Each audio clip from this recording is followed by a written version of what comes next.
intestine. Because everything was in Does that work? caps. Yeah, I don't Okay. know how they read I did not even go there. I just Yeah, somebody had to come up with it, and they don't always match. yeah. All right. Well, let me pray, and then we'll resume. All right, Lord, we thank you again for this opportunity to delve into your word in the Greek New Testament. And it's almost like conversing with you, because that's the language that you provided the writers when you enable them to be inspired, as it were, to write these things down. So help us, Lord, to glean what we can. We're not seeking to be experts or scholars in this. Some of us may want to, and that's fine. But we're looking for a working knowledge that we can understand the preaching and even test other preachers to see if they are speaking the truth, even from the Greek grammar. Help us today, Lord, as we immerse ourselves in the inflected nature of the Greek language and build upon that in the lessons to come. All this we ask in Christ's name. Amen. All right, for the benefit of those who are listening, and I thank you, Ryan, for recording this, because I'm actually, my sister Deb is going to go through this. Cool. She lives in Oklahoma, and through a Facebook thing, something about, she thought I was teaching it online. I said I wasn't. But I said, would you be interested?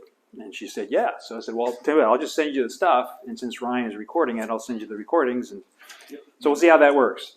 So, all right. So we looked already, prior to starting the recording, we looked at what we were going to do today, and now we're in the middle of reviewing the quiz. We're on question 6 on the back. Write the English translation for each Greek word below. What does angelos mean? Angel. Angel or messenger. And what sound do we get when we have those double gammas there? The NG sound, right? Anga, angelos. All right, what's lego? I say or speak. I say or speak. What is kai? Conjunction. It's a coordinate conjunction, kai, and it means what? And Or even or also, depending on the context. And then we have almain. Jamin. No, I'm just kidding. Yeah, amen. Amen. Or truly. Or verily. Right? When our Lord says, truly, truly. Amen, amen. Let it be so. Let it be so. And then theos. That's the man. That's the man. That's God. Look. But he's not the man upstairs. We don't want to go there. All right? That's I always talk about Sammy Davis Jr. Whenever I saw him on talk shows and stuff, peace and love, and he talked about the man upstairs. Dude, you don't talk about the man like that. You don't talk about God like that. He's God. He's not the man upstairs. All right. So it's that respect, right? Okay.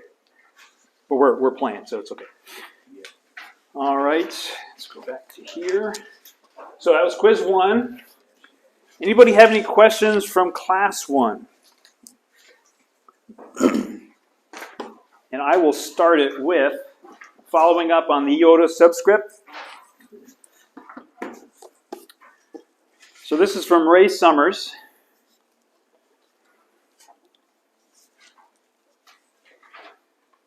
All right, let's see. There were times when iota followed long alpha, eta, or omega, but in the development of the Greek language had become mute. And that's all he says about it. How did it become mute? Don't know. But in the development of the language, it became mute. It is so persistent a letter that it refused to be lost even though it was not sounded. In such cases, it dropped back under long alpha, eta, or omega and became iota subscript. And he's got pictures of the A, eta, omega with the subscript underneath each one. And that's in the appendix B also. Yeah, yep. And he calls it a diphthong. These diphthongs are always long in tone and are pronounced just like long alpha, eta, omega. The sound of the vowel is not altered by the presence of the iota subscript. Okay. Dana Manti in their grammar, classic grammar.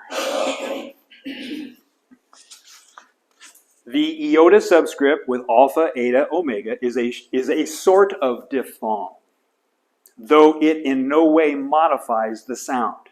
Okay? Like the vowels, the pronunciation of the diphthongs is a problem for which there can be no final solution. Very good. There you have it. So, we may be mispronouncing horribly. It's not the end of the world.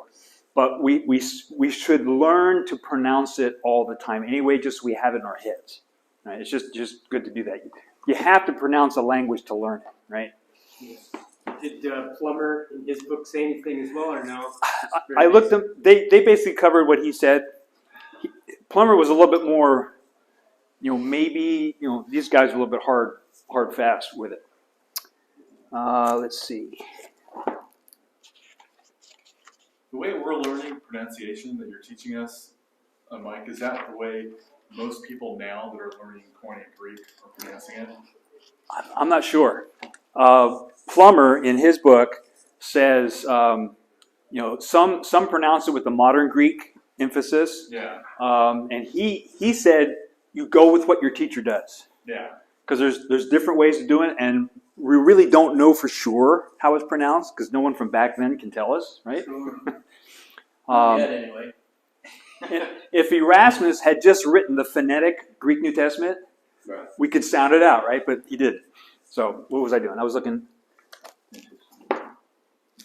Okay. And then the other one, syllables. A Greek word possesses as many syllables as it has vowels or diphthongs. All right? But there's only 3 syllables that are of any note. There is no 4-syllable term. Yeah. Right? The final syllable of a Greek word is called the ultima. The next to the last syllable is the penult, and the next syllable forward is the antepenult, right? So only the final 3 syllables, the ultimate, penult, and antepenult, take an accent. So only the final 3. You could have 15 syllables, and you're only going to find the accents on the final 3. All right. I think.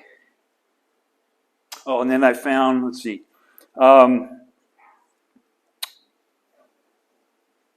Concerning the grave and the acute accent, a word which in continuous composition has no acute accent must receive an acute accent if standing alone. And I briefly mentioned this, but in the lexicon, when you look up a word like kata, under, or according to, it's a grave accent. It points to the left. But in continuous use in the Greek New Testament, it'll be acute because of the way it's within the context and the sound that you have to give it. Kata, and then you go into the next word. So you may look a word up in the dictionary, the lexicon, it'll be a grave, but in the context, it'll be acute. And just know that because it's standing alone, it's one way, and when it's in continuous use or in a sentence, it goes the other way.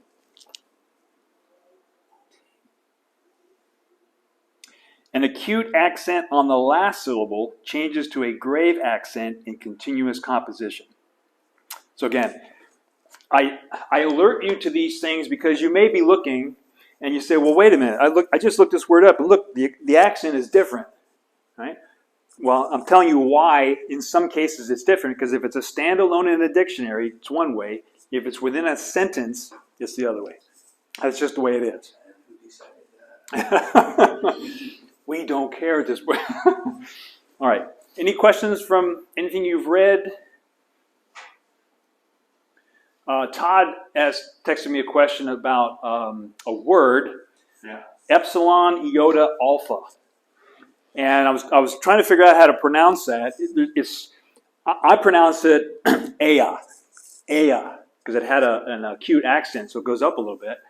I forget already what the word means. Did you look it up? And It actually wasn't the word, that was part of a word. Okay. And I was just curious about those 3 vowels together. It was because I'm trying to learn 1 John to start with, and I'm trying to learn the first 5 verses. I think it was Right. part of a word in there. Okay. If I remember right. all right. And Well, I don't know how to pronounce it. that'll change it a little bit, but it is actually a word, epsilon, iota, Yeah. alpha, with an accent, and I think it'll probably be in your the Englishman's, a standalone word. Anything else? Just a comment again on John trying to learn. I also noticed that there's another epsilon.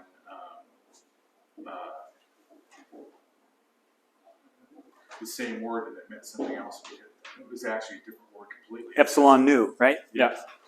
Exactly. It was a completely different word. When I looked it up in the lexicon, it wasn't. It was just from that pronunciation, the actual whatever you call it, not pronunciation, but the notation. I can't think of the Accent? Breathing mark? It's one of those. What do you call that in general? All the punctuation. Punctuation, okay. As I get older, I start forgetting words. So it was just because the punctuation above it was different. The entire word actually came from a different base word. It was a completely different word. Mm-hmm. And I guess when they were speaking it, I guess you would pronounce it just a little differently, and they knew that was a completely different word. Yeah. It just blows me away. Just like us, That we would be got hard words. to pick up on. Yeah. There. Yeah. It's like, it's the context that we Yeah. determine because it sounds exactly the same. Mhm. So think of it's accents and breathing marks, and they are actually different from punctuation. Punctuation is the period, the semicolon, stuff like that. So the accent marks are either accent marks or breathing marks. This text is so small in this book that I can't even read part of it. They do make larger ones, but Yeah, but I borrowed this one. I'm going to buy one that's got large text. I'm just looking around for one that's the right one. I was going to say that some of the newer ones are nicer, but they're not going to be. We found some differences. I'm thinking specifically of when the last class, Monica's was like, wait, Yeah.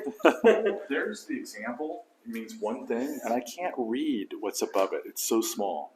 It's a rough breathing And, and a grave accent mark. okay, and that completely changed the word. It's, Yeah. yeah. And that's why we talk about accent marks, because the omega, depending on the accent marking, it could mean which, it could mean other things, and that's exactly right. So we have to pay attention to the accent marks. Yeah. Why a certain word gets a certain accent mark, I don't care. But because that word is never going to change, it's always going to have that accent mark. Yeah, You learn that, and you know it's not in, as in this, but it's the one thing, or it's the cardinal number one. Yeah, and it's like Allah on your bookmark. Allah, same word, but it has different accent marks, and it means two different things. So it's just observation, recognizing it over and over again. You get used to it. All right. Any other stuff? I was just going to say, Plummer's videos are very helpful, where he does the analysis of verses. Except he's fast. He Yeah. is fast. See on That's- YouTube, but it is- yeah, Plumber. YouTube. Yeah, you can type in what is it? It is, Daily dose. Yes. Daily Yes. dose, okay. Daily dose of Greek. Yeah. Yeah. And I meant to download that for 1-1 so we could view it. I'll try to remember to do that for next I class. could send I could send you guys at least one video. I've been trying to memorize John 3:16 in Greek. I memorized John 1:1 a while back, but I'm trying to memorize John 3:16 because there's so many misunderstandings of that text, and it's a challenge. The thing I find is when he's reading, I can follow him. Even though he's fast, okay. And if I get behind and I hear something, I can, there it is, and then I can catch up with him again. Now, when he gets into the not punctuation here. When he diagrams it.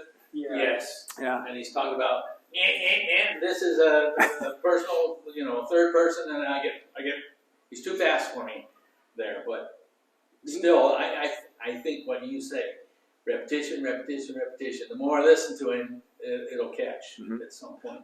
Yeah, and he'll make some good comments like, "Look at this resource." Like I think Yes. the one that I was looking at, he recommended the Net Bible Notes. He said, "Look at the Net Bible Notes." I found those very helpful. All right. Every morning. Till the weekend. Today he gave, for Philippians, he gave a bunch of like 5 or 6 different books and the Greek study of Philippians, which is cool. You got those for Ephesians? All right, so our topic today is the inflected nature of the Greek language. We're going to look at the term inflection, declension, you decline nouns, and then conjugation, where you conjugate verbs, and then parsing, where you break a word down into its component parts. All right. An inflected language is one in which the words are comprised of stems to which are added various endings, suffixes, or inflections. Any one of those words you could use here.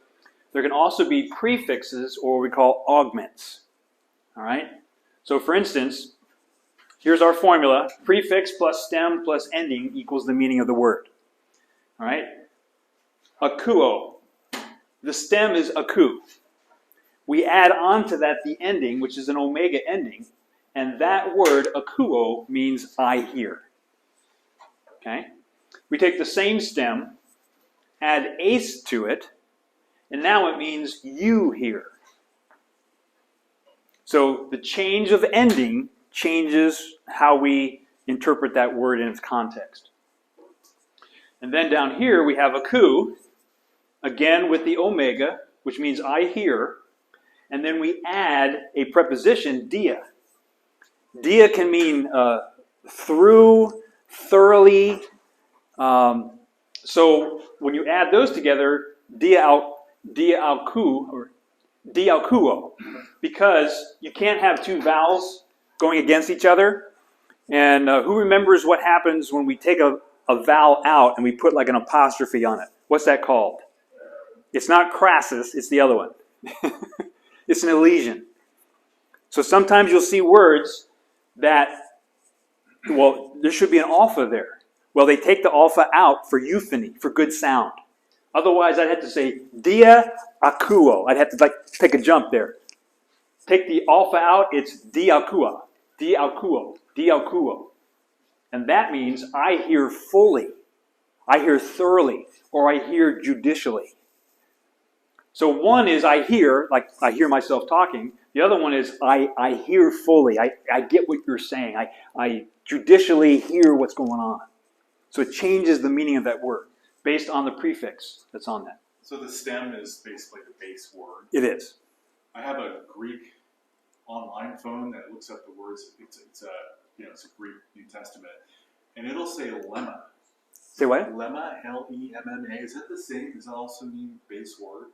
Because when I go to define it, it'll say lemma, and it's what looks like the base word, and then it'll show these additional pieces put on it. Not familiar with that term. Lemma means stem.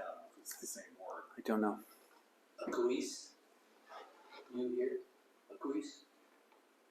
Akues. Akues.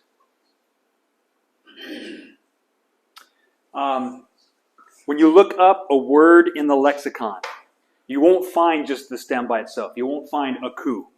You'll find akuo. That is the basic word for I hear. Now, in the lexicon, it means to hear. Okay? In context, in a sentence, it means I hear. But that's a verb. Any of the verbs that are in the omega ending, to hear, to grab, to throw, right? That's the lexical or dictionary meaning. But in the context, it means I hear, I throw, whatever. Okay? All right, so we have a stem, we have an ending, and that all-important ending tells me how to interpret that word or translate that word. These endings or inflections indicate certain grammatical relationships, right? Changing the ending of a word can change the meaning or relationship of that word to some other word or group of words. Now, I think I changed that sentence after I printed out your notes, and then I changed it as I was going through it again. So basically what I wrote there is the same thing, but I think this is a little clearer, hopefully. Changing the ending of a word can change the meaning or relationship of that word to other words. Okay?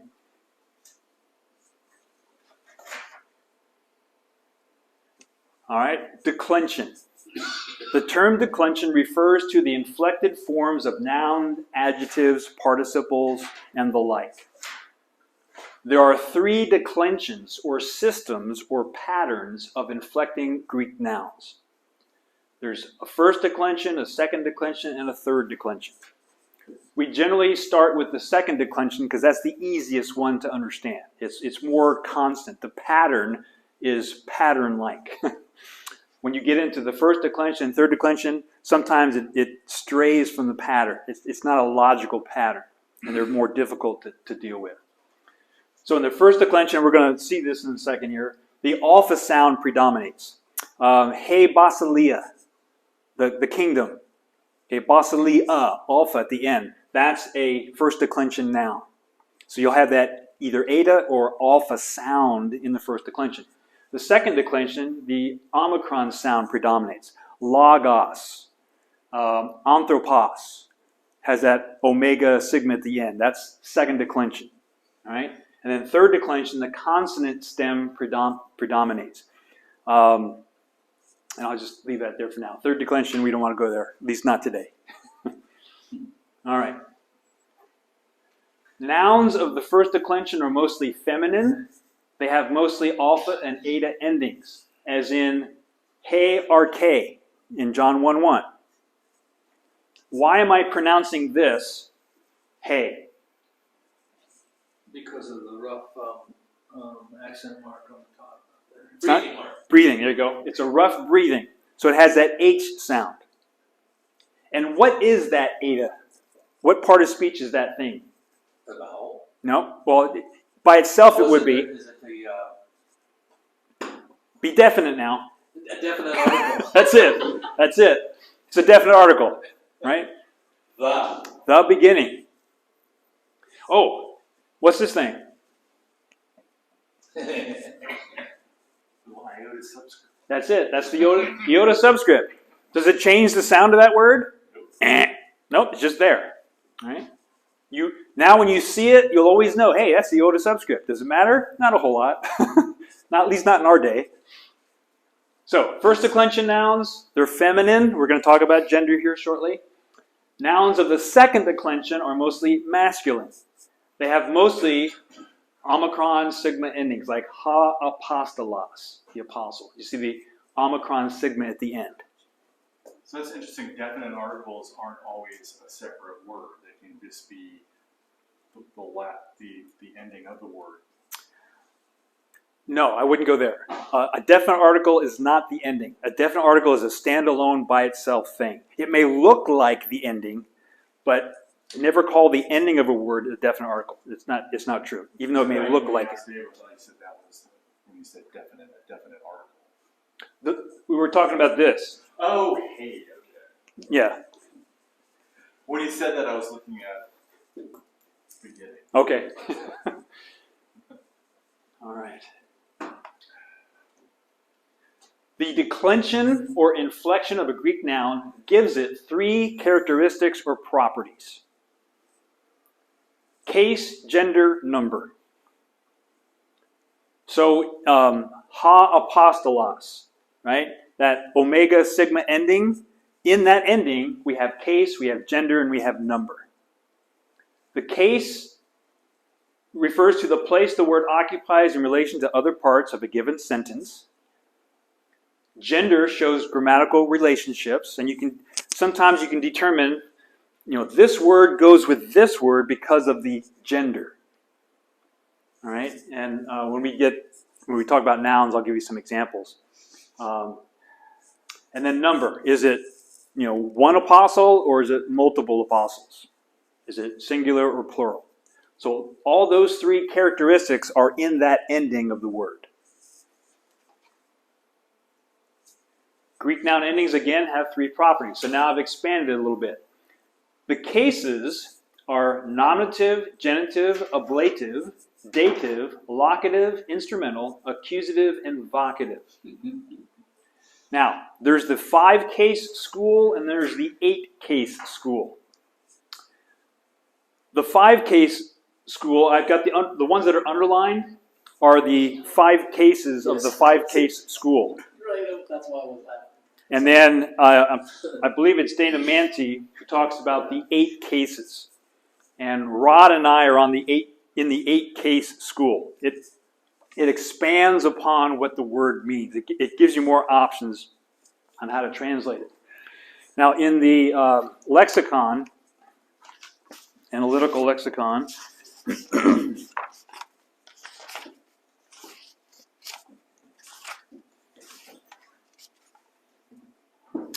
on the first page of mine, where it talks about the definite article, okay, it's got nominative, genitive, dative, and accusative. It only has 4 cases because they don't necessarily think of the vocative as a case.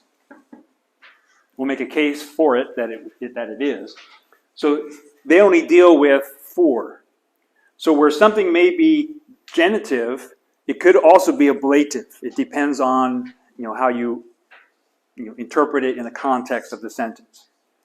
So we're going to learn the 8 cases, and when you use a given case, the context will dictate, and we'll see that as we go along.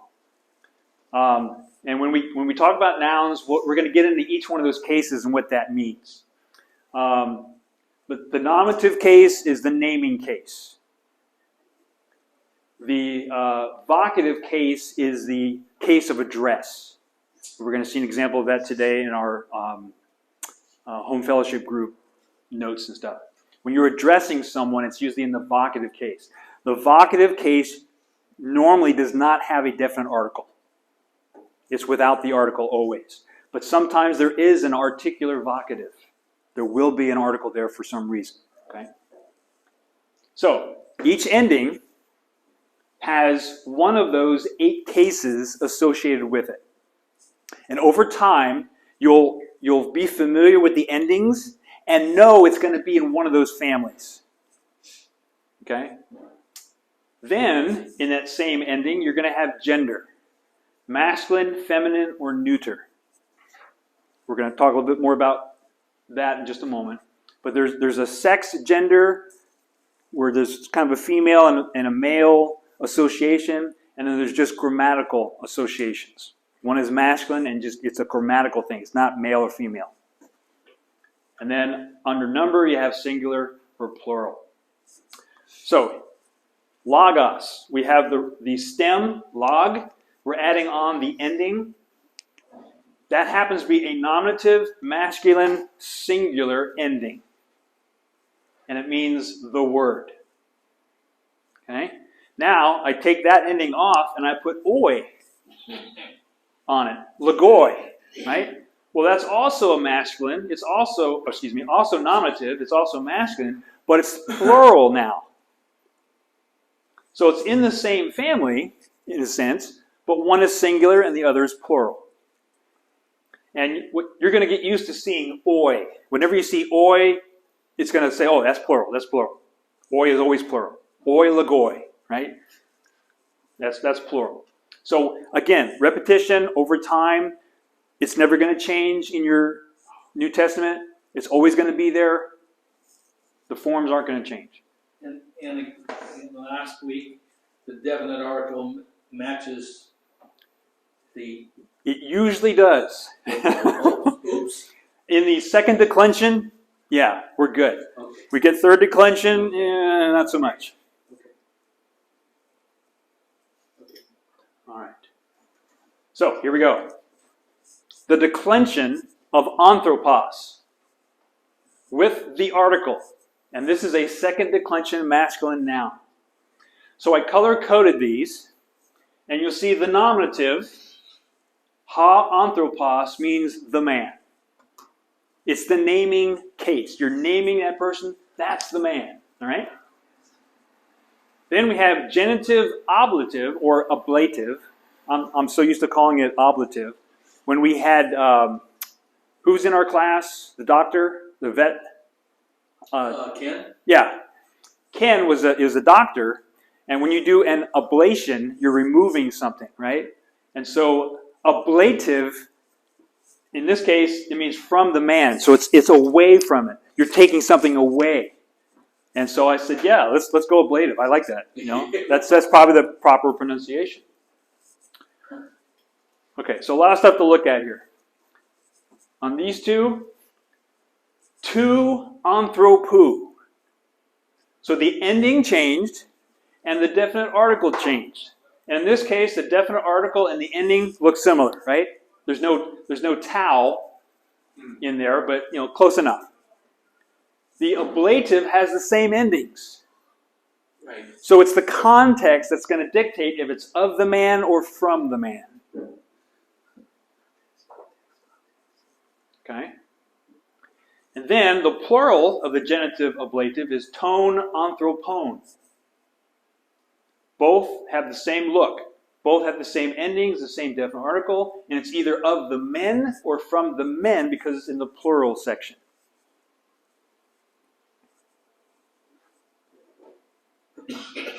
And then we have dative, locative, and instrumental. Those three have the same forms. Okay? To anthropo. And you see that in your Greek interlinear. It's either going to be to the man, in the man, by the man. It depends on the context. And it'll also depend on if there's a preposition around. Because there are prepositions like en, that means in, right? So if you see a preposition en, you know it's going to be locative because en means in. So if you have a preposition sitting there, that really helps you say, oh, there's a preposition, it must be this. So to anthropo for dative, locative, instrumental. And then we have the accusative case.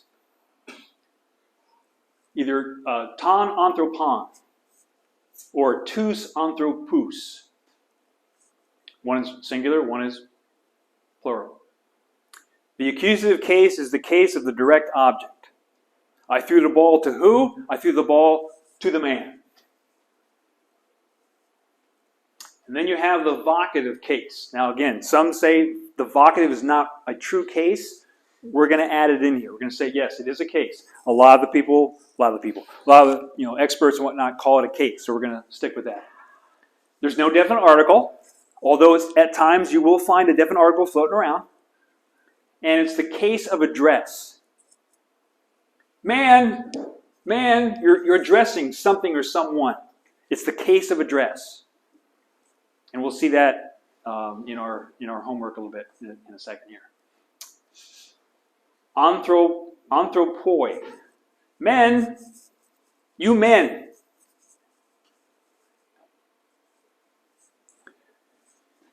So these are the endings for the second declension masculine noun.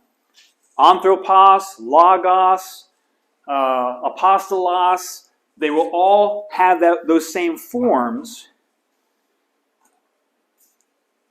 But when you get to the first declension, then like hey basilia. I think we're going to see that in a second here too. You got hey and then you have alpha.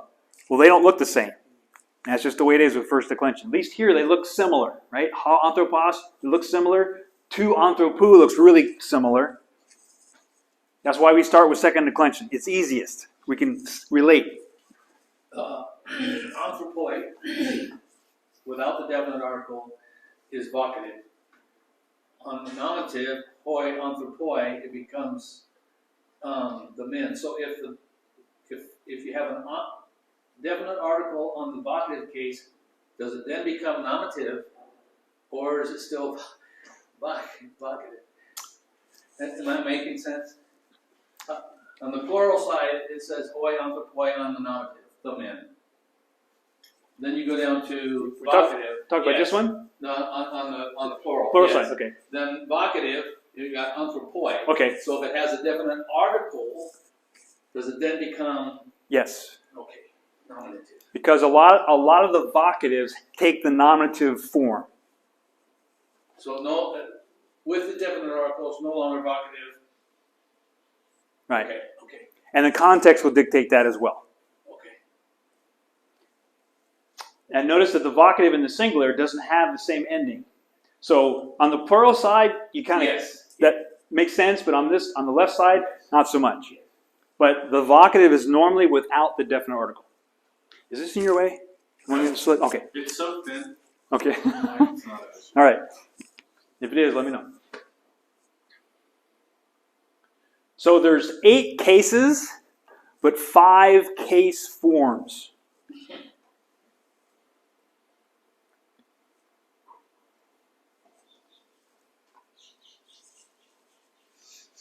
All right, gender. There's masculine gender, feminine gender, and neuter. And I put the abbreviations that you'll see a lot of times in the lexicons and whatnot. There is sense gender, or relative to the sexes. That is, some are masculine because they are male-related, feminine because they are female-related. For instance, in English, we have host and hostess. A host is a man, a hostess is a woman. All right? So there are some words that have that sex relationship because it's a male or female.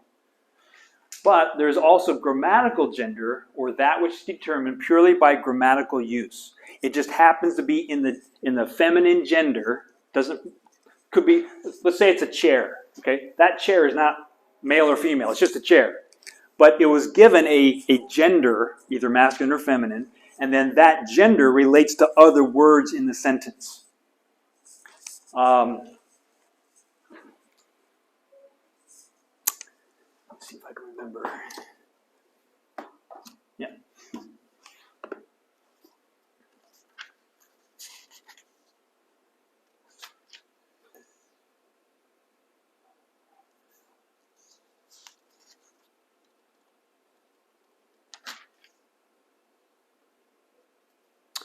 Yeah, I'm not remembering.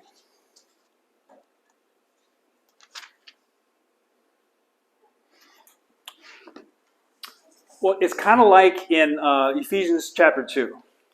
For by grace are you saved through faith, not of yourselves. It is the gift of God. Well, what does it refer to? Does it go back to faith? Does it go back to salvation? Does it go back to something else? Based on the gender, you can figure that out. Now, theologically, it's all of God. You know, your salvation, your faith is all given by God. But in the context, what is the remote antecedent or the further antecedent? Those kinds of things. You know, what is which refer to?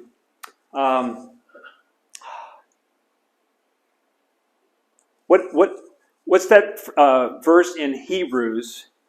You're not going to see heaven without holiness. Is it Hebrews 4? Let's see. I thought of Hebrews 10. That's why I couldn't find it. Hebrews 4. Maybe it's 4:10. Sounds good to me.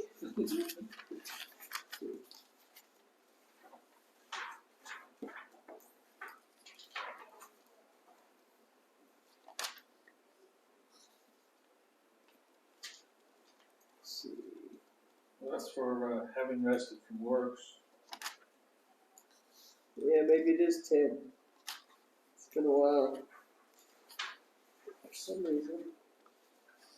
What does the verse say? I can look it up on my phone. And find it. Without holiness, no man shall see the Lord. Okay. Is that That's the gist of That's it. the Ryan version.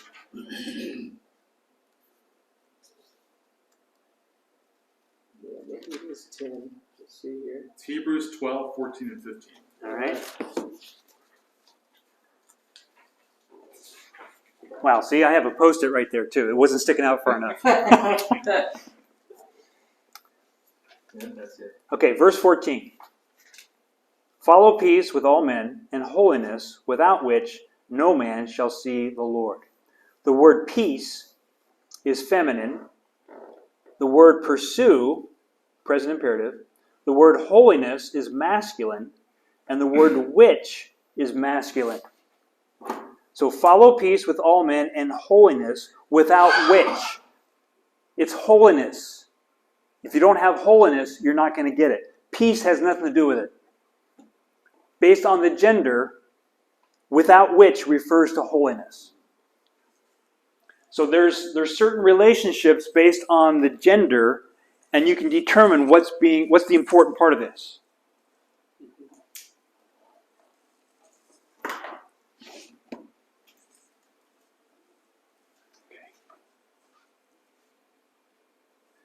The masculine article ha indicates masculine gender, as in ha Christos, the Christ.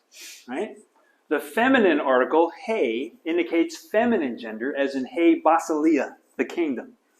That's just feminine. Now, a kingdom is not manly or womanly, right? It's just a gender associated with that word. The neuter article ta indicates neuter gender, ta anima, the name. Gender is learned by observation and the article. And it says note lexicon page 1 or letter I. That may or may not be in your notes. I think I added that this morning actually.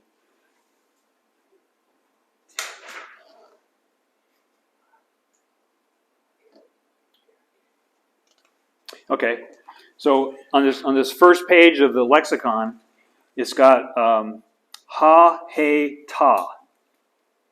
The three different definite articles for masculine, feminine, neuter. Right? So ha, tu, to, tan.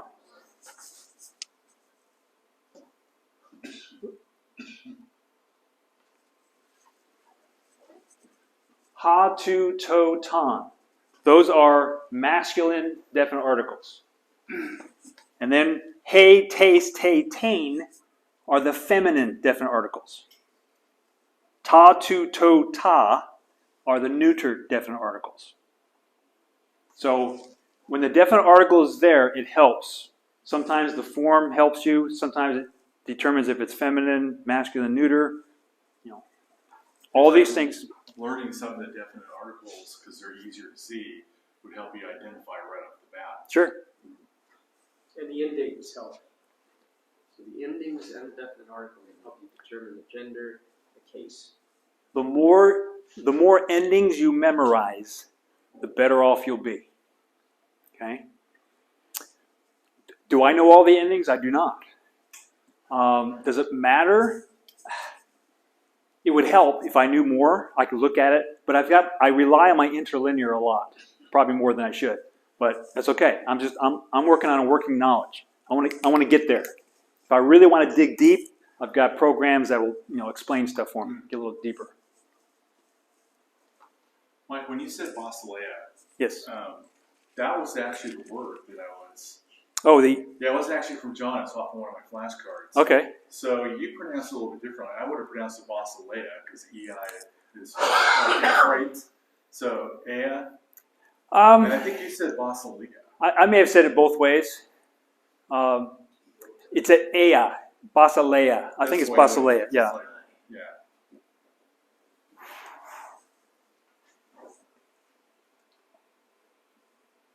Yeah, because the E and I are diphthong, and that sounded like 8. Right. Ea. Yeah, that's why I know. That's why I had that original question. Would you pronounce it as a diphthong? And then Basileia. which Basileia. would make that sound. Leia. Or lay off. Awful.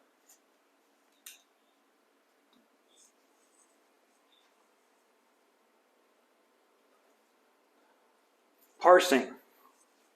To parse a Greek word is to analyze its parts grammatically. To parse a Greek noun is to indicate its three characteristics or properties. So if I say parse the word halagos, you're going to tell me it's a nominative masculine singular. The article has the same case, gender, and number. So again, with that article, it clues me in that that's masculine. It clues me in that it's a second declension noun. And I also know because of the ending, the omicron sigma, it's a nominative case. And it's only one word, not multiple words, so it's singular. So again, over time, you'll see these. Halagos is never going to change. It's always going to be a nominative masculine singular in that form. And you had asked the question, I think, last time, here's the same word, but it looks different over here. Why is that? Well, that case is why. Okay. So, outside of what we're learning right now, when it comes to scribal errors, are some of those errors they're getting, like maybe they get the definite article not to match the word as far as either case or actually really gender. So if they get the gender, is that a common mistake in scribals? Well, we ultimately don't know. Yeah. We don't know why it was changed. Were they sleepy that night? the candle went out and they just trying to hurry up before the next day. I don't know. I just mean, they will say somebody who's critical of the Greek, all the Greek documents that we have. They'll say, if you compare them all, there's 400,000 errors, or places where they don't, where there's discrepancies. Then you learn more about it, and it's a lot of stuff that doesn't really mean anything to the meaning. And I just thought, well, maybe that's one of the typical type of scribal errors to get The number gender wrong on. The number that comes to mind is like 3,000 to 4,000, but again, it's not doctrinally critical. Right, exactly. It's So- like misspelling. But if you talk to somebody, they'll tell you that, because somebody like, what's his name, the big guy now that debated James White once, Bart Ehrman. Bart Ehrman. They'll point out, there's if you took all the scripts together, there's something like 400,000 discrepancies. And then James White will come back and say, well, yeah, but most of those don't mean anything. And he points out the little tiny errors that don't impact what the text is saying. Right. But anyhow, sorry about that big No, giant rabbit trail. No, but that's just made me fine. think maybe that's one of the types of scribal errors that might come into play. Sure. All right, now, next term, conjugation. The term conjugation refers to the inflected form of Greek verbs. To conjugate a verb is to inflect it or give its various endings or forms. So for instance, the stem for akuo is a verb. Means I hear. We have the stem aku we saw earlier, the omega ending, and that meaning means I hear.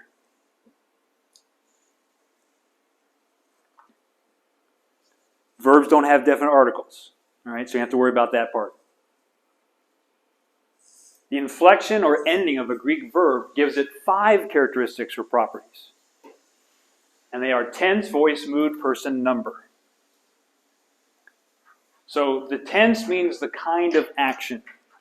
Is it a linear kind of action? It's occurring, or is it punctiliar? Is it a given event? Present tense means it's happening now. So you're hearing me talk now in the present. I am talking now, present tense. A couple weeks ago, you heard me talk. That's past tense. You could call that an aorist tense. It's punctiliar. It happened. I spoke. You heard back then. When we watched the video. Well, in the context of when you watched it, it was present tense. But the event happened back there. And that could be the pluperfect tense, Oh my goodness. which we're not going to get to today, or we might, just to confuse you more. But, it's a past perfect. So, yeah. Gotcha. Okay. So the tense is the kind of action. And I'm going to, the next slide will show you, we're going to stretch it out, flesh it out a little bit. Voice refers to the relation of the subject to the action. Am I doing the action? Are they doing the action? Am I being acted upon? Then the mood refers to the relation of the action to reality. I hear. That's true. That's indicative. Man, that's truth. I may have heard. I hope to hear. Those are all removed from reality, right? We'll see that in a second here. And then person, who is acting? I'm acting, you're acting, they're acting. And then how many are acting? I'm acting, we're acting, you all are acting, they are acting. All those 5 things are packed into that ending of the verb. Like akuo, that omega has all 5 of those things in it. And they can say a lot with one word, can't they? Absolutely. In fact, it takes multiple words in English to say what the Greek...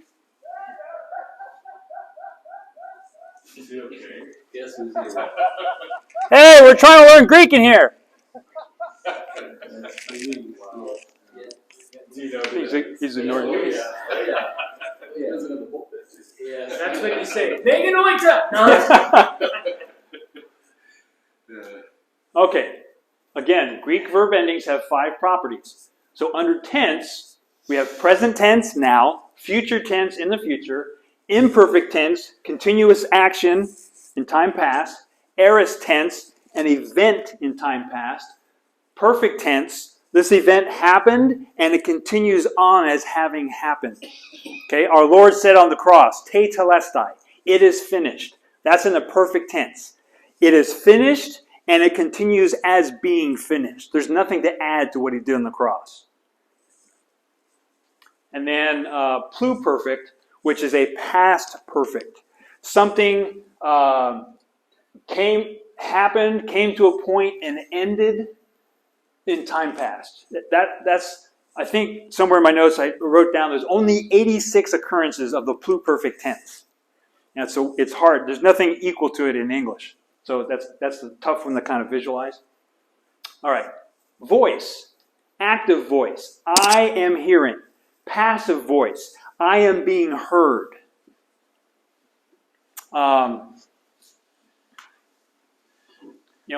When you're saved, it happens to you. I didn't save myself. It's not active. It's passive. I was given salvation, right? But it's through faith, that the instrumentality of faith, that it's made known, right? And then the middle voice is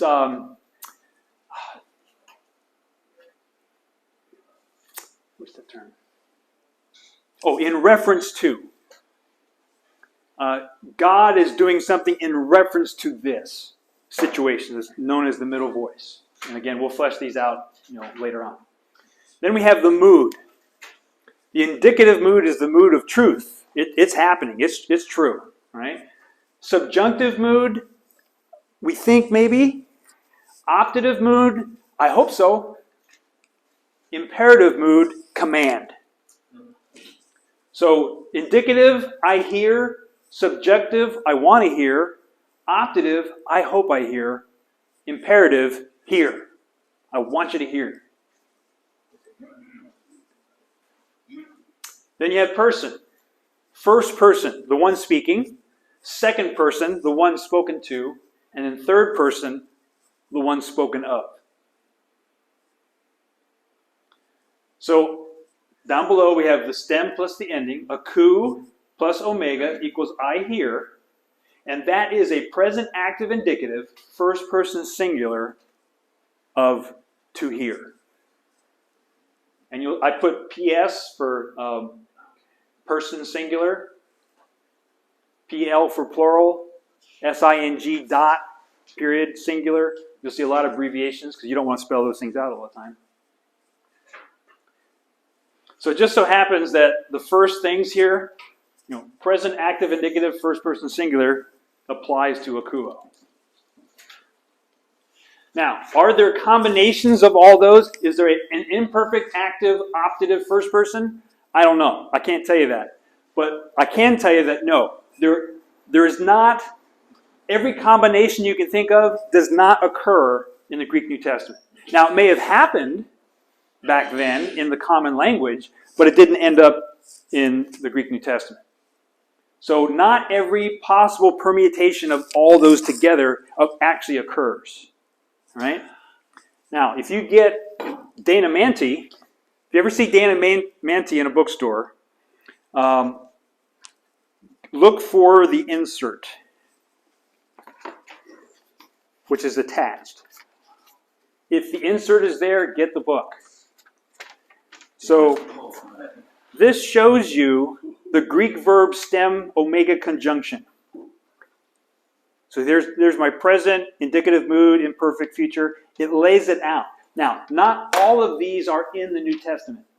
They for completeness, it shows you what the possibilities could be. Yeah. But it doesn't mean that you're going to find each one of those there. You better take that. Yeah. What I want to do is take it to a print shop, and I don't know what the copyright, at this point, hopefully it's, domain or whatever they call it, eminent domain, public domain. See if they'll reproduce it for me, and crank out, a ton of copies so I can give them out, right? But Good charge. We can, Mike, it's really easy. You take your phone, take a picture of it, and then put it into a PDF, and then you could send it and print it. yeah, But being in the printing world, I'd like to have that piece, that physical piece that I could fold up, put in a book. But that's plan B. If I can't do plan A, plan B is that for sure. All right. Conjugation. Oh, do we need to take a break? I do. Okay, let's take a break. Thing about getting it printed, well, maybe you could do it if you took a photo of it too, but you can enlarge it. Yeah. And have a bigger. That's why Print Shop has the cameras to do that. You still got the mic on. Mike. No. It's still Like recording. last week, are you getting more this time? Absolutely. Okay, the mic is still on.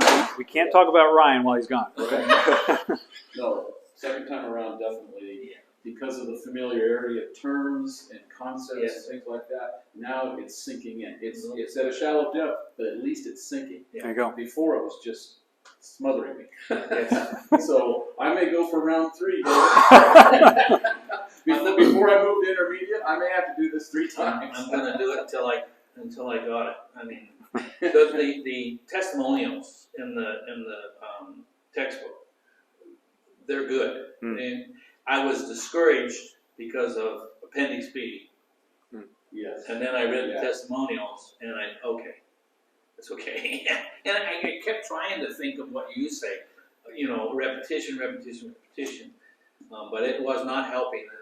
And I told the leader, I've read this thing 3 times, and every time, because when I read the sentence, I'm confused halfway through the sentence, because it's compounding to me, it's compounding what it's saying. Adding this and adding that. But now it's, okay, that makes sense. And then the syllables.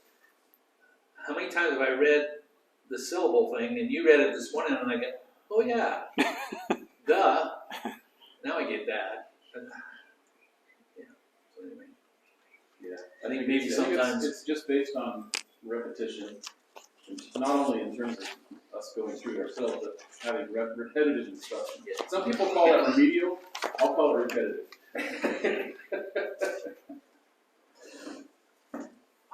the more I talk, the more I talk. At least they found out what it was. Yes. You can't let that go for long.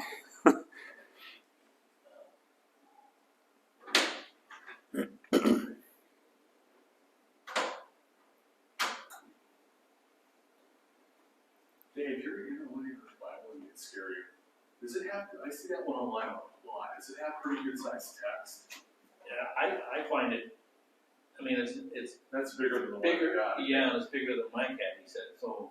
Okay, cool. Maybe that's the one I'll try to find. This has been reprinted several times by Zondervan into new formats that are larger. Okay. Yeah. How, They probably updated it too. This is a second printing of a 1958. I just looked at the copyright. I know there's updates, but it's still essentially the same thing. can I take a picture of that one? Well, which one do you have? I have It borrowed looks identical. this one from. It might be the same one. Is that the same one? Different cover. Okay. Yeah. Now that may be a 1958. This is a 75 printing of the 58. How's the text on that? Pretty much the same. Yeah, So it's just a reprint. it's just tiny. Yeah. My eyes can't pick that up anymore. I borrowed this one from Al. Yeah, like for the home fellowship group, I scanned Romans and made it bigger, printed it out so I could highlight and do stuff. But yeah, it's kind of tiny for me too. Are you going to Calvin's? Yeah. I'm going to be, but the first week we were camping, second week I had bronchitis, and then the next 2 weeks I got things going on. So I'm missing the first 4 weeks of the thing, but I plan on being there without Lita because she works, 4 o'clock the next day. Well, we had an aggressive schedule. You remember Rod said from the pulpit, he says, no way we're going to do this in a Yes. year, right? Well, we were going to do it in a year. We're going to do it between now and whenever we end, May, and then they got to talking with others, and Rod was like on verse 1, the first day. That's all he got was verse 1, right?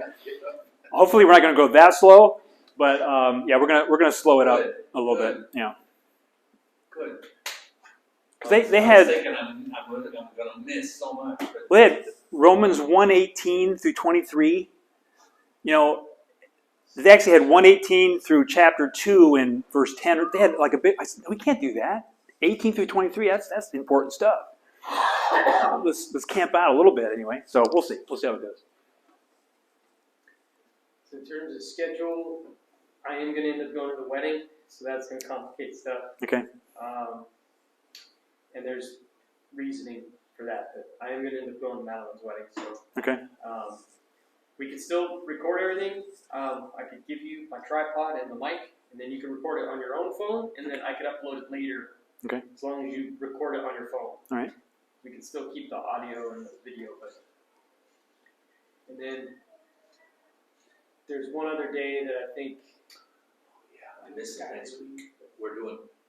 We're doing 2 in a row. Yeah. Not next week, but the first and second Saturday of October. The 7th and the 14th. We'll be going that Saturday. The 7th? Yes. Okay. We'll be coming back that day. Okay. Good thing to have these videos. That's what I was thinking. Yes. We charged. I was even tempted to go in there and grab them up and. Well, I grabbed a little piece of one of the things, so yeah. If you're moved to, go for it. Hey. The floor was just really wet in there, so be careful. I just don't want to get in trouble. Nah.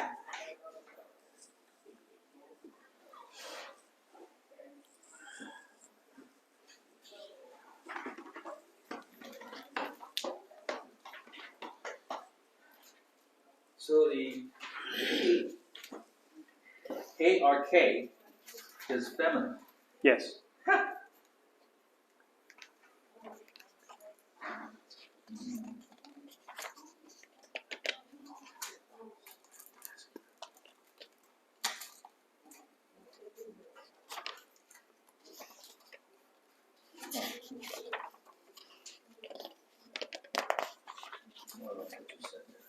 Use the literal English translation. And then you have them as noted here. Which is good.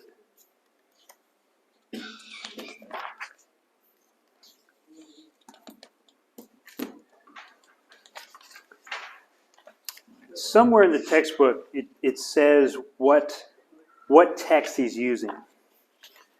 And if I remember correctly, it's the All-in Nestle. I keep on calling it Nestle. Older one, probably, Yeah. 26 or.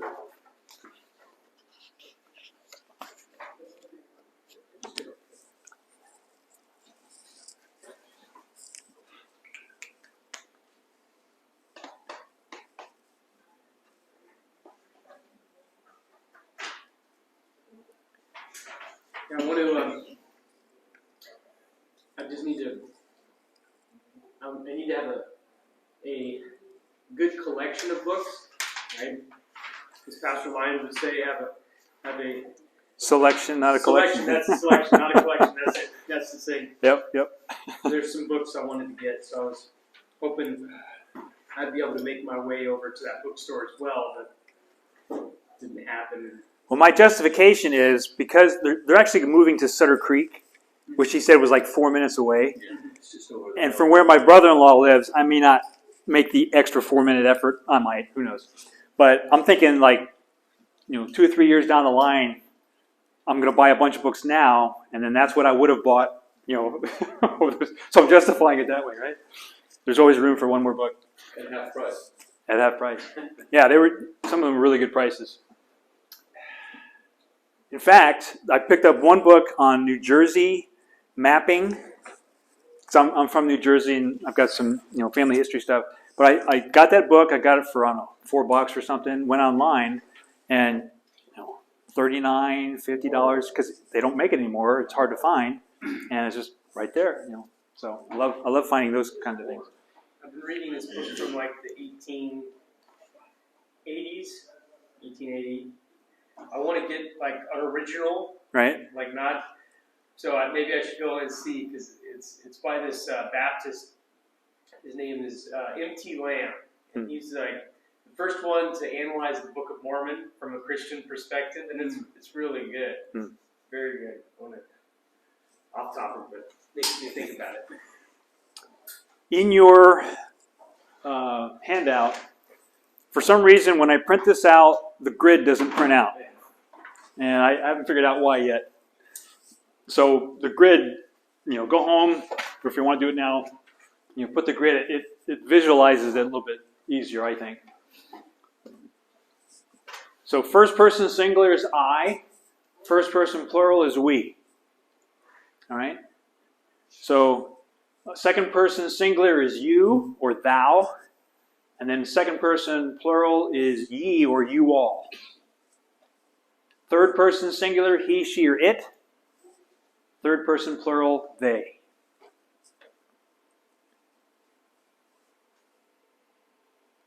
All right, parsing verbs. To parse a Greek word again is to analyze its parts grammatically.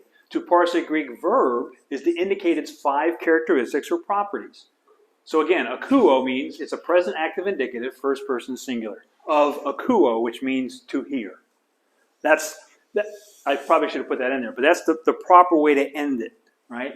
Akuo, present active indicative, first person singular of akuo, to hear. Because the dictionary meaning is to hear. When that word is found in context, it means I hear. When you read that, Mike, you don't automatically think, oh, it's present active indicative. I do. So you can get to that point where you can see a word. Absolutely. So it's not just seeing the context, you can actually see the word Yes. and know all And that. so will you. What's the ending? Right? Yeah, It's the ending at the omega at the end. but just to know that omega means of that together, that's impressive. But I know with that, like with anything else, practice. It'll start Yeah. becoming apparent. Because again, that's never going to change. It's always going to be that. So once you learn it, man, you got it. Yeah.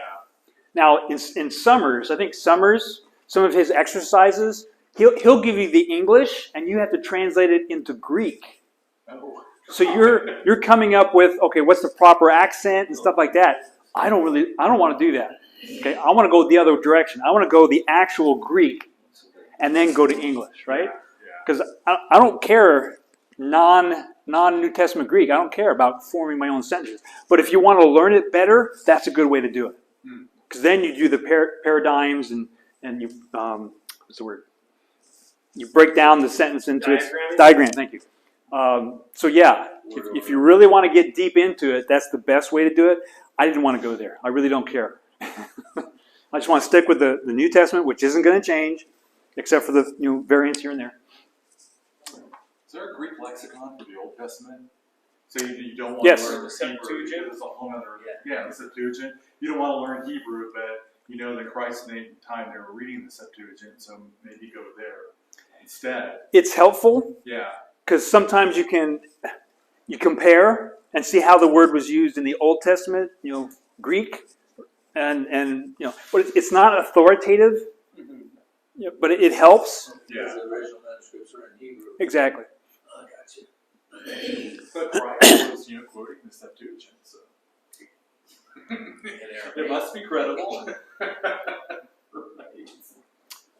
Conjugation. Note the inflection or endings when conjugating the present active indicative of luo. Luo means to loose. All right?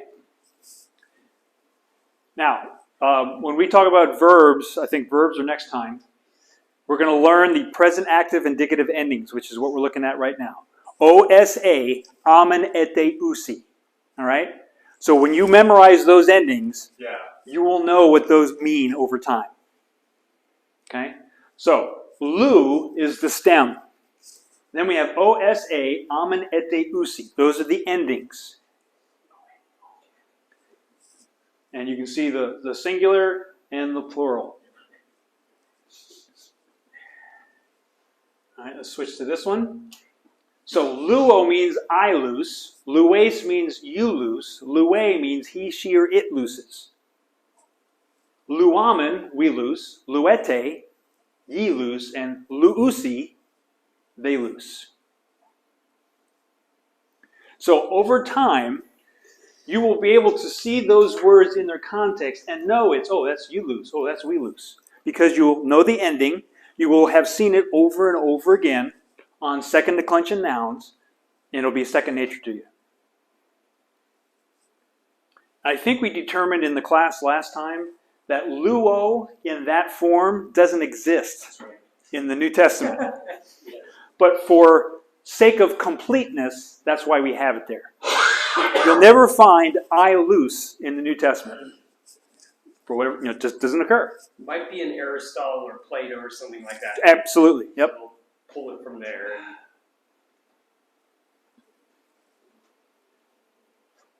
All right. So we learned that there are stems and then there are endings or inflections.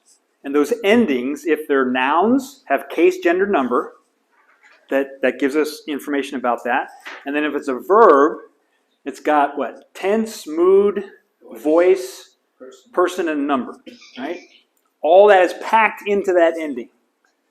And when you learn the endings, OSA, amenete, usi, you will know what those mean, and you'll be able to look at it and say that's what it is. And then because you have an interlinear, you've got that help underneath as well.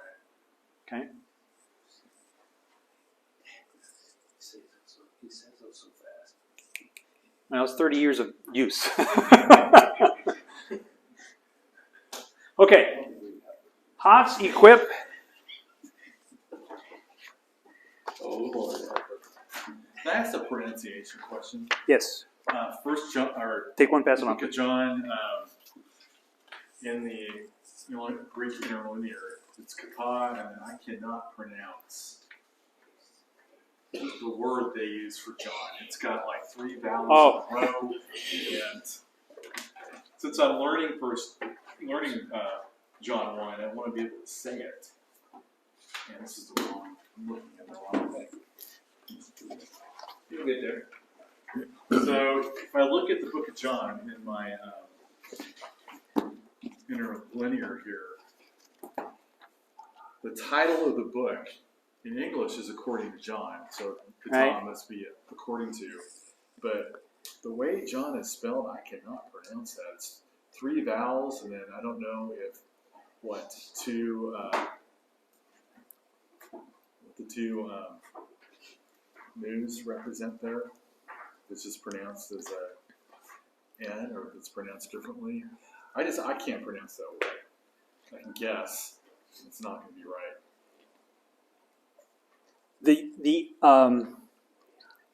The eta, the H, Yeah. I don't think is pronounced. So it's like Yoan. Yo. That's the closest I can get to it. Yo. I don't like capitals. Yeah. So that's just a big long on the end there. Okay, look at verse 6, the end of verse 6. Yeah. You've got John in the lowercase, smooth breathing. Ioa nes. Ioa nes. So this could be Ioa Nain, according to Ioa Nain, the title. So maybe I would pronounce that Ioa Nain. Okay. So I'm not the only one having difficulty with that. Yeah. Yon. John. Yon. Okay, so the equipping hour. And this is thanks to David. He brought this up for us. Go to Matthew 24:31 and Revelation 7 in your interlinear.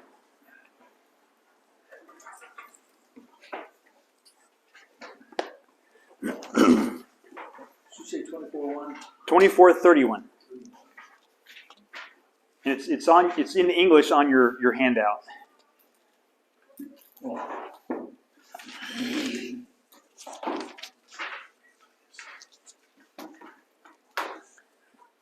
So Matthew 24:31, and he shall send his angels with a great sound of a trumpet, and they shall gather together his elect from the four winds, from one end of heaven to the other. So you'll notice, there's 31 here. So tone, tesaron, anomon, the four winds. And let me go back to here.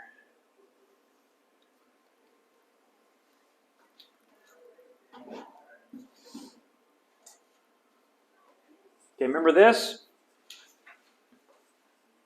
Tone. And we have tone here. So, knowing that tone is in the plural, the word wind is actually plural here. And in the English it says four winds, right? So we can verify that because that's the plural form. And it's probably ablative. Okay? It's two options. It could be genitive or ablative. But in the text, where are you here? Ek, tone, tesseron, anomone. We have that preposition ek. Ek means from, or it's the source, right? So I would say it's the ablative case because ek is there telling me it's from. So it's from the four winds. And the word, go ahead. So this translates the ek as out of. Right. Out of or from. Yeah. Yeah.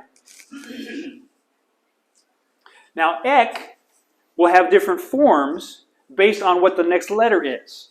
You'll have x or ek, depending on if it's a vowel or not.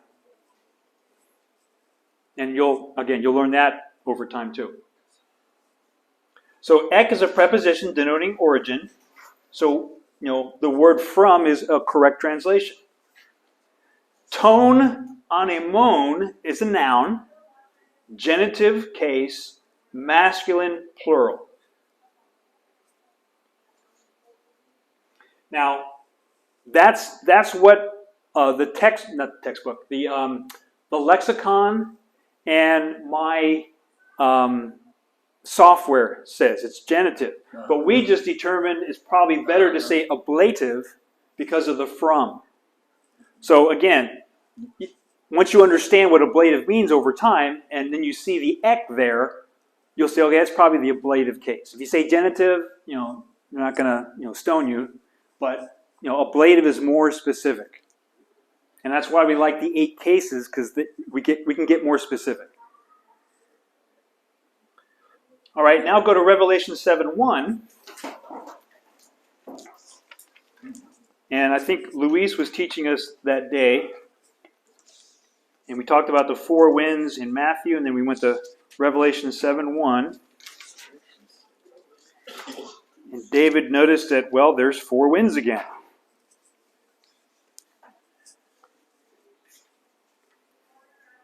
And in Revelation 7, it's tous, tesseros, animus. And so, David was saying, well, is it really the same word? It is the same word, but it has a different form to it, right? Here's tous. So tous tells us it's plural, and again, we're in winds, so it's 4 winds, but it's in the accusative case. Because, let's see, standing on the 4 corners of the earth, holding the 4 winds. Holding what? Direct object. Holding the winds. So it would be accusative case because of the case of the direct object. And that ending is what we get. That's what's in the New Testament, right? So it's the accusative case. So it still wins. But in Matthew, it was from the winds, ablative. In Revelation, it's I'm holding the winds. So it's still the winds, but it depends on the ending as to how you would translate it and what context.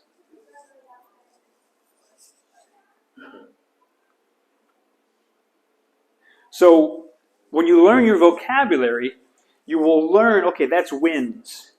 And then secondly, you look at the case form and you try to figure out what's going on. And the word holding is from krateo. There's a different form in here, I believe.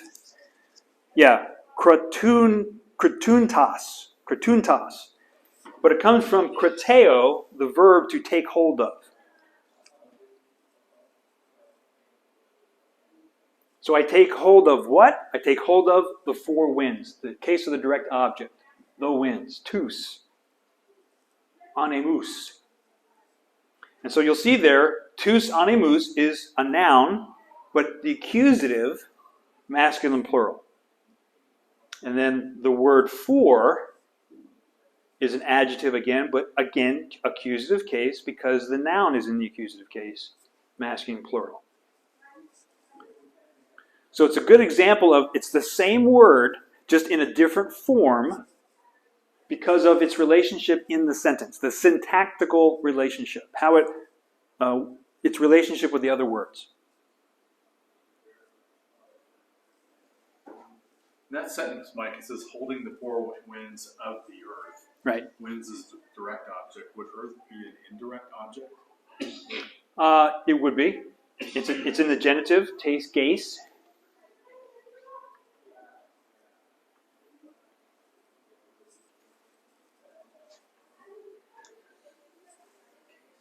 All right. And the next one is from the Home Fellowship Group. Go to Romans 1:8.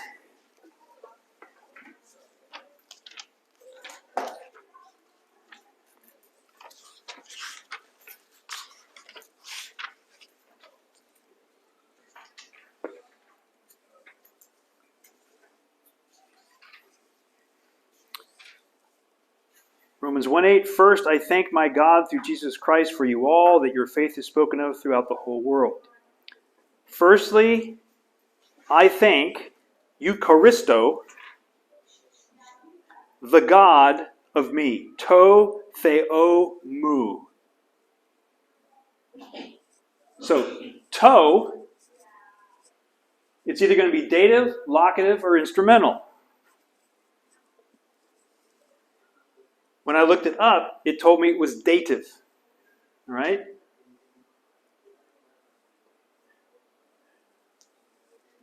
But I want you to notice the to theo, all right? The form, to theo. And the word mu is a personal pronoun, meaning my, right? So the God of me, Paul is saying. In Greek, literally, it's the God of me. In English, we say my God, right? Now, go to Matthew 27:46.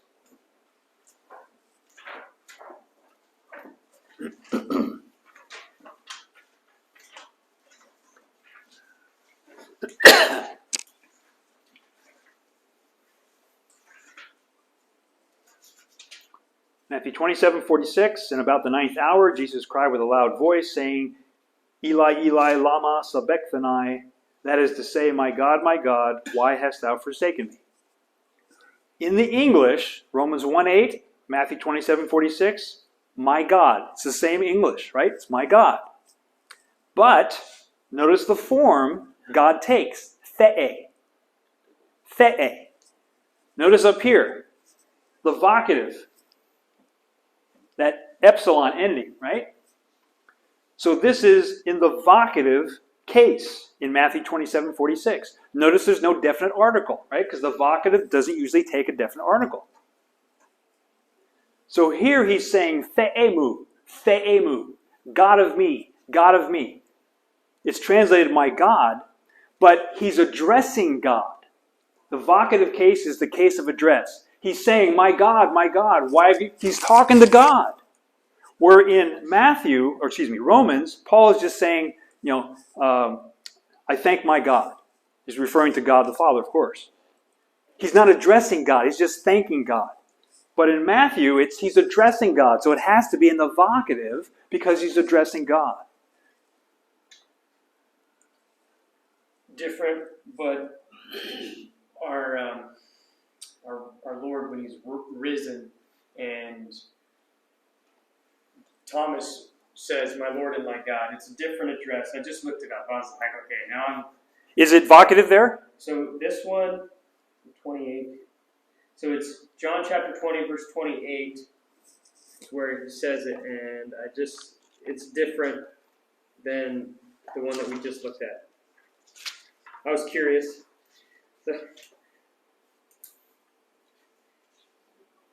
Okay, so he's the Lord of me and the God of me. Yeah. So it's the nominative case, the case of naming. Yeah, because there's a definite article. So he's not addressing him right then and there. And it's not an exclamation. It's not, my Lord, my God. He's acknowledging my Lord and my God. But he's not addressing it. Right. Because it's not vocative. Stating a fact, right? Yep. That, my God, God of me, that they're close, but they are so different. It's very cool. Why do some people think there's not a vocative case? I mean, that's pretty clear. Because it doesn't take a definite article, it doesn't have a whole bunch of different forms to it. That's kind of why. Kind of lump it in, make it easier. Because we're always trying to condense stuff and reduce. Yeah. That's probably why. You can reduce the grammar, make it easier. But it's still a noun, so we're trying to fit it into with the rest of the nouns, right? Yeah.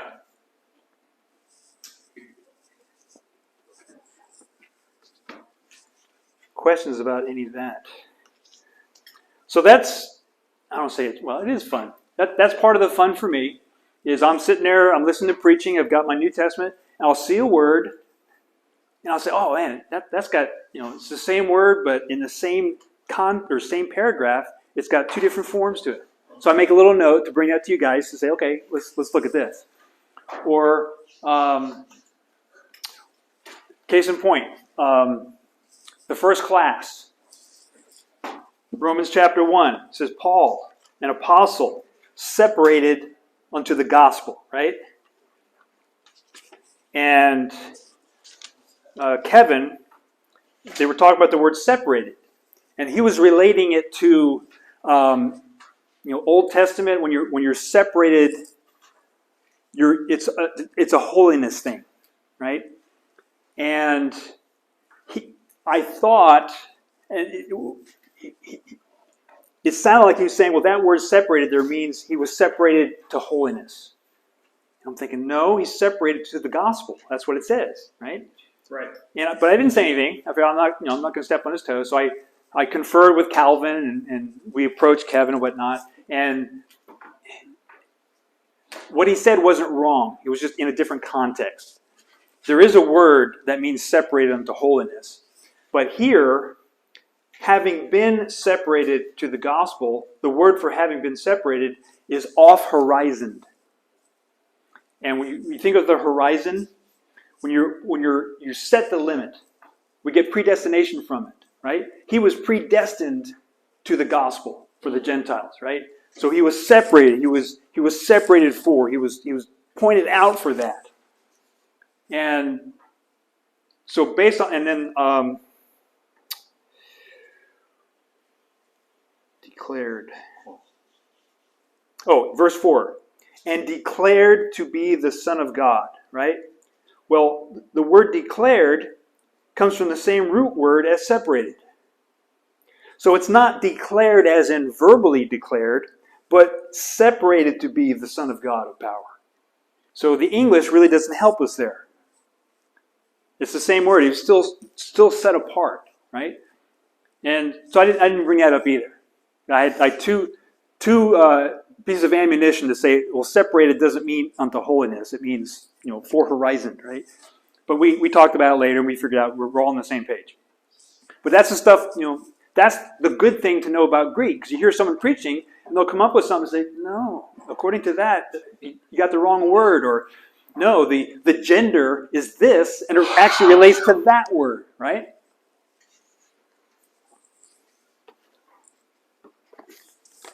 Did I hand out the fish? It's in the, yeah. Oh, it was part of the, The fish symbol? yeah. Yeah, there's actually 4 of them. Did I take them all? Oh, maybe you did. They were all stacked together. Oh, okay. Yeah, I don't have fish. Wow. Depriving me of their fish. I just noticed that like 2 minutes ago. Yeah, I just noticed that like 2 minutes ago. I thought, that's weird. Why did you print so many? Is there more? Yeah, there we go. Sorry, guys. Good thing I didn't throw them away. Make sure you. Yeah, I should check all my stuff. Anything else missing, Mike?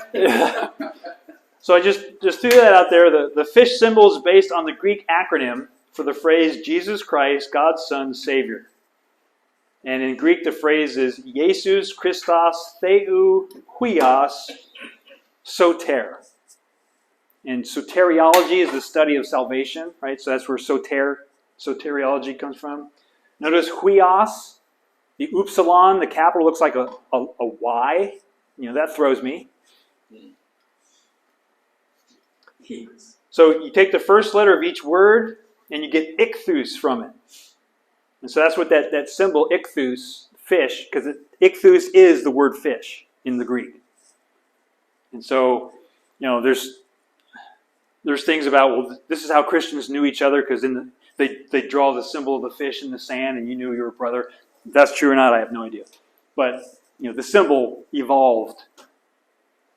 So if you ever see of course, it's the car that's passing you at 80 miles an hour that has the fish symbol on it. Right? Just witness. All right. Okay, vocabulary. I remind myself, yes, I have done that too. That was me. Not kidding. After the flat tire. Yeah. Okay, I'm not giving this to Mike. I'm giving this to Todd. Take one and pass it on.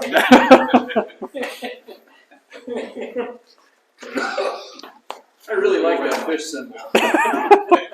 You got any more?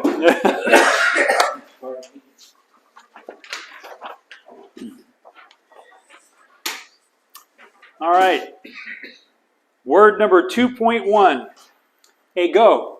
Say it. Ego. We have that acute accent, so your voice goes up a little bit. Is that a smooth or rough breathing? Smooth. Full sail. Ego. Ego means I. And then number 2. Someone take a stab at that, pronunciation-wise. Prophetes. Prophetes. Am I looking at the right word? Yes, you are. Prophetes. Taste. Prophetes. Prophetes. Because it goes prophetes. Prophetes. And then we have the U and the omicron there. What does the omicron stand for there? Definite article. And then what does U stand for? That's the one of those is the nominative. Genitive ending. Genitive. Because notice the genitive ending and the root word ending, taste, they look different. But that means prophet. Prophetes. 2.1. What is that? Pronunciation-wise. 2 point, what is it? 2.3? Well, that's my favorite word to make people get so confused. Because then they're like, wait, are you like Muslim? Or It's like, Allah Akbar. Allah Akbar. Definitely don't want to say that in a King James only context. Or out loud, right? Yeah. Like you mean it? So this word is the adversative conjunction. It can be a strong adversative conjunction. It means but or yet. This situation, but, or in great contrast to this situation. And again, today I debate this all the time, but you can go home and look these words up in the verse that I've given you so you can see it in its context, the actual way it's spelled and whatnot. All right, how do we pronounce 2.4?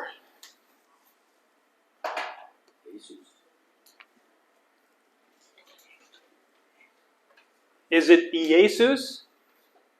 No. Because it's that special situation with those two, and we pronounce it Jesus. For years I pronounced it Jesus because I had the Spanish kind of in my mind. But then I read that no, because of those two, the iota and the eta, that combination in this word is pronounced ye, Jesus. It's the diaeresis thing, right? We don't pronounce each vowel separately. It's Jesus. Ha, Jesus. It's got the rough breathing. All right, what's 2.5?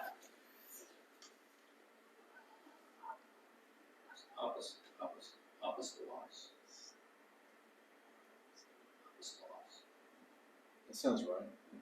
Apostolos. Apostolos. It comes from stello, to send, and apa, which is a preposition meaning apart or away. So you're sending away the sent one, the apostle. Ha apostolos. Is that feminine, masculine, or neuter? Masculine. It's masculine. First declension, second declension, or third declension? Second declension. Only because that's really the only one we looked at today, right? The Omicron sigma. Yeah. All right. 2.6.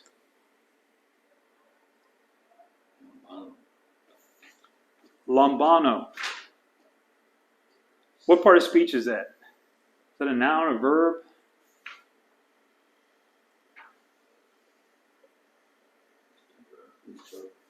I put cheat look up that. Yeah, exactly. Well, there's no definite article, and it's got the omega ending, so that would clue you in that it's probably a verb. Okay. Lambano, present active indicative, first person singular of I take or I hold or I receive. Okay. Now turn to Romans 8:26. Always love showing this. Romans 8:26.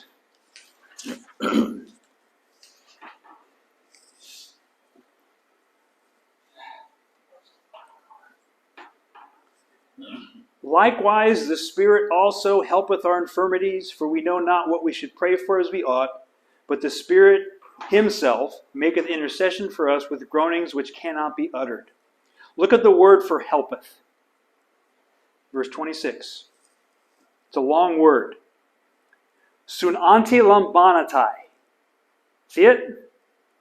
In mine, it's got a hyphen. It wraps around to the next line. But sunanti lambanatai. The root word of that is from lambano. I take or I hold, right? It's got two prefixes. It's got anti, or anti, and it's got soon. See that? Sigma upsilon nu, that's soon. That means together with. And you have anti, against or face to face. So sunanti lambanatai means that this together with the Spirit, think of it, your prayers are like lifting a log. You're struggling. The Spirit helps our infirmities. We don't know how to pray as we ought. The Spirit itself makes intercession. So soon, together with the Holy Spirit, face to face, we're picking up that log of prayer. We're holding it together. And we get the word helpeth. He's helping me. So you pick apart that word, together, face to face, holding, sunanti lambanatai, he helps. Now in the English, helps, okay, we get it, but sunanti lambanatai, man, that gives it much more flavor and value, I think. So that's a compound verb because we have a preposition and another preposition next to it. So whenever you see long words like that, and you have prepositions, try to figure it out. It builds upon itself, right? All right, 2.7. Yeah. Wrong. Gar. Gar. What's that first letter? What's the gamma, right? Gamma or gamma? And that is in John 3:16. Many times, right? What do we know about gar in its position in a sentence usually? Do you ever find gar the first word in a sentence? So think of any. It's what we call post-positive. It occurs second. But when we translate it, we always put it first. Why is it post-positive? Why is it always second? I don't know. It just is. There are other words like that we call post-positive. But when we translate it, we always take it and we shove it in the front. For by grace are you saved. In that phrase, it's probably second. Gar. And what's the last one there?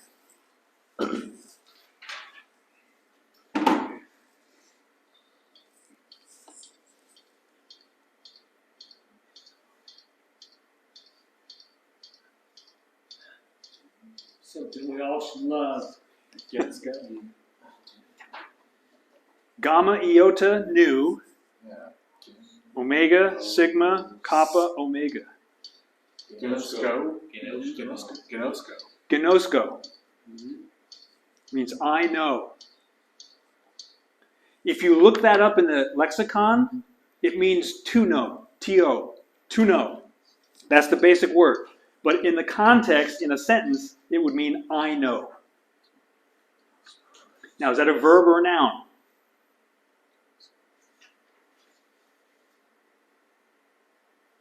Say it's a verb. It's gotta be It's a verb, right? It's an action. I know. If it was knowledge, then it'd be a verb or a noun. But here it's a verb. I know. What do you know about the omega at the end? What is it telling us about this? Singular. Singular. And second declension. The declension is nouns. Oh, that's It- right. It's you conjugate a verb. That's right. So this is a present active indicative, first person singular, because of that omega, meaning I know. Now there's another word, epignosko. Epignosko. The word epi is a preposition. And you can translate it thoroughly. I thoroughly know. Or I have an extensive knowledge. You can gnosko, I know, or you can epignosko, I really know. So by adding those little prefixes, it gives more intensity to the knowledge that's occurring, right? So I looked up John 3:16, autos gar. There you go. Post-positive happens second. I'll try to see if I can find if there's a rule for that, but mostly it just says it's post-positive, which means it ends up second. That's the way it is. I know in English, I mean, you don't see sentence construction often beginning a sentence with for. It just sounds weird. Not saying that we do, but it's not. It's kind of like ending a sentence with like a preposition. Right? We don't do that often. So you can say for God so loved the world. Yeah, that's true. But you're right, it's not very common. Yeah, but I'm just thinking in terms of when I write, I never end my sentences with a preposition or anything like that. I don't do that. It's just rare that I ever do that. So maybe just the way that sentence structures, the flow, that I'm not sure. We saw this last time. For so loved God the world, right? We looked at the Greek. For so loved God the world. Mm-hmm. You know, the emphasis is on the love, because that was the word order, Mm-hmm. right? And I was just going to add to that, the Plummer does a great job going through that verse, and then he emphasizes that when we say the word so, it's not trying to indicate the intensity of God's love. It's indicating in this way. And that was really good, because you see some modern translations, that's why they translate it that way, to capture that. And we're thinking, well, you know, God loves the world so much, you know, we want to emphasize that. And he's like, no, that's not what this word means. In the Greek, it means in this way, in this manner, in this, yeah. Pointing to. Yeah. Not the amount. Is there a hina clause in there? Is there a hina? Yes, Okay. I think so. Yeah. Okay, look at John 3:16. Yeah. There's a hint of box.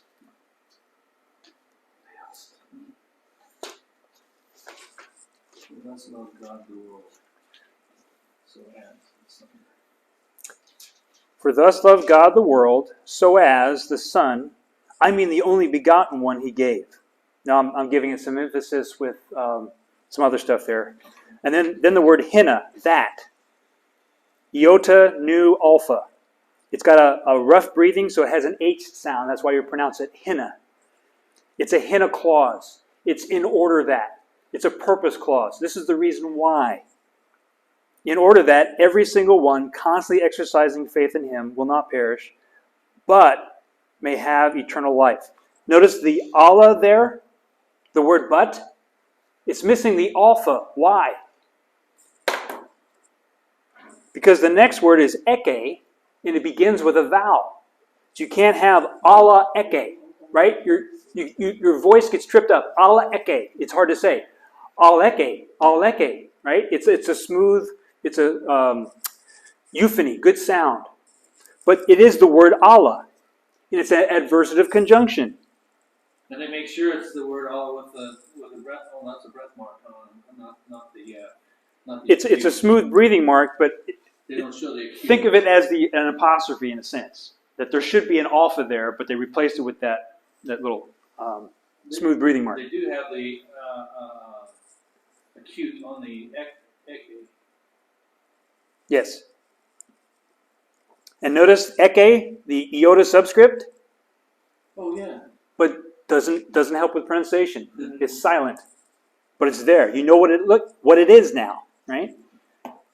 So whenever you go through and you see a hina, it's a purpose clause. It's this is why. This is why we're doing this. In order that. Translated a lot of times, in order that. All right. Take one, pass it on. This will be your quiz after you've reviewed all your notes.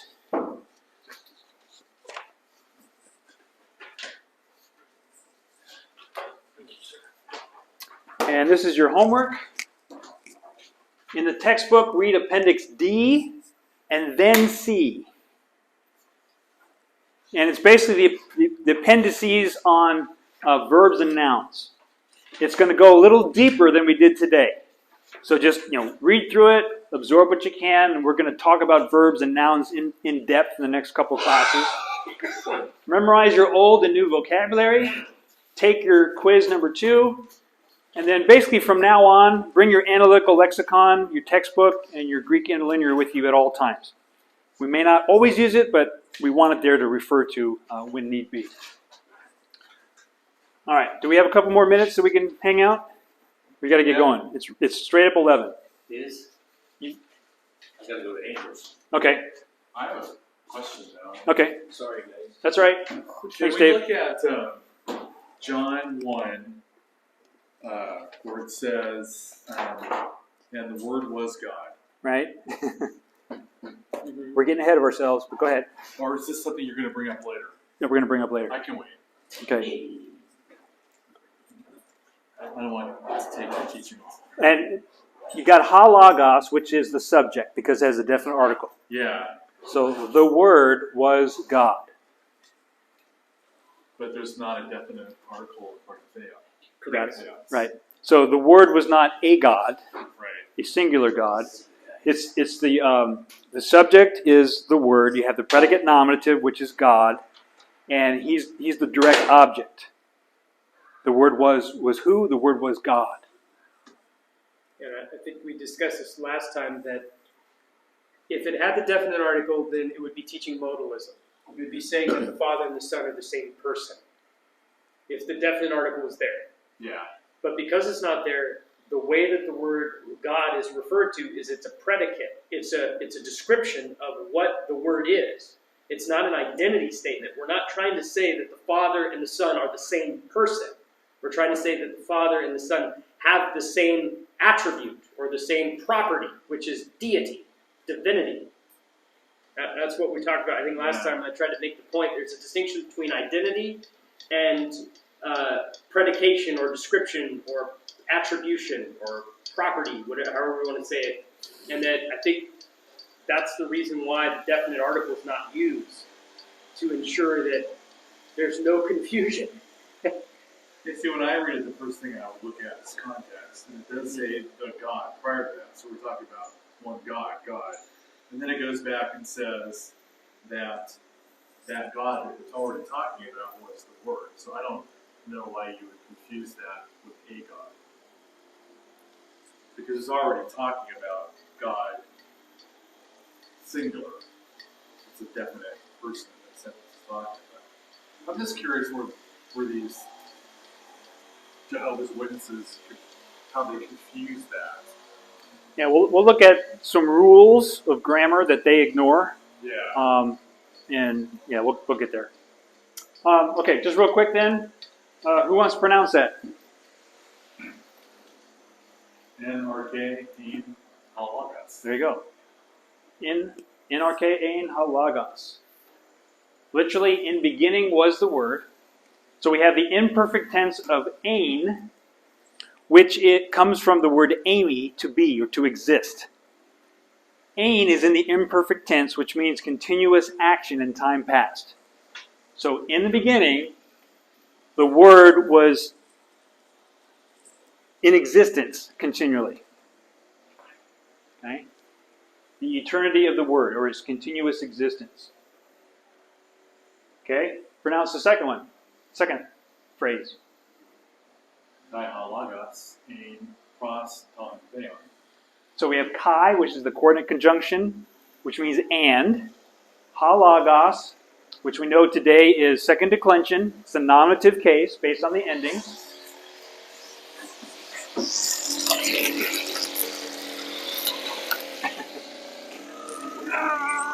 That window's hard. We have ein again, so it means the same thing. Pros, before, and then ton theon. Again, it's a second declension noun, the accusative case, and the word was with or before God, meaning he was with him.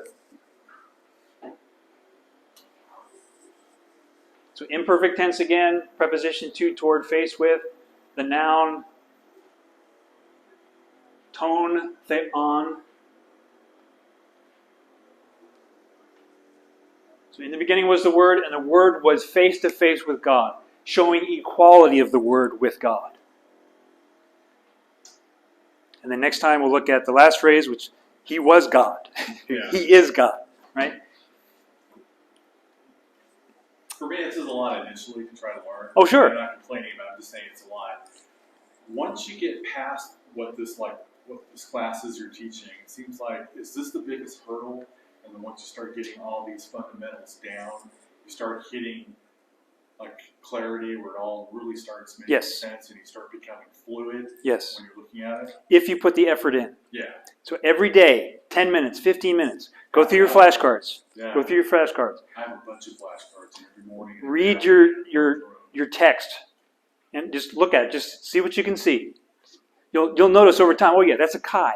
I know what that is. Yeah. That's a gar. I know what that is. And you build that repertoire, that vocabulary list, and then you start seeing things that you start piecing it together. Absolutely. So this is the beginning is the biggest hurdle. Oh yeah, yeah. And we, the first class we had like 34 people, and it dwindled down substantially when they saw all those ta, tu, to, ton. It's like, oh, whoa. I think we had 2 years ago, right? We had 7 or 8 left. Yeah, something like that. And I get it. It's you got to put effort in it. You just can't sit and watch. I mean, you can get some things, but unless you work it, it's not going to stick. You got to be in it. You got to be doing Greek. All right, Todd, could you? Much more out of the classroom than in the classroom time-wise. Yeah. Yeah. Well, I do like say a little bit in the morning and then a little bit in the afternoon to be in it every day, and it's been really helpful. Yeah. Flashcards for me, flashcards are the thing. There you go. I have a bunch of flashcards, and without that, I don't know. This is so helpful. All right, I'm going to ask Todd to close this in prayer. Lord, thank you so much for this time together. Thank you so much for Mike putting in the time and the effort to teach this class. Thank you for having Christian men here who really see how important it is to know the original Greek that our New Testament was written in, and just help us all to give us wisdom as we're learning this, and just help us all to learn this well. We ask this all in Christ's name. Amen. Amen. Thank you.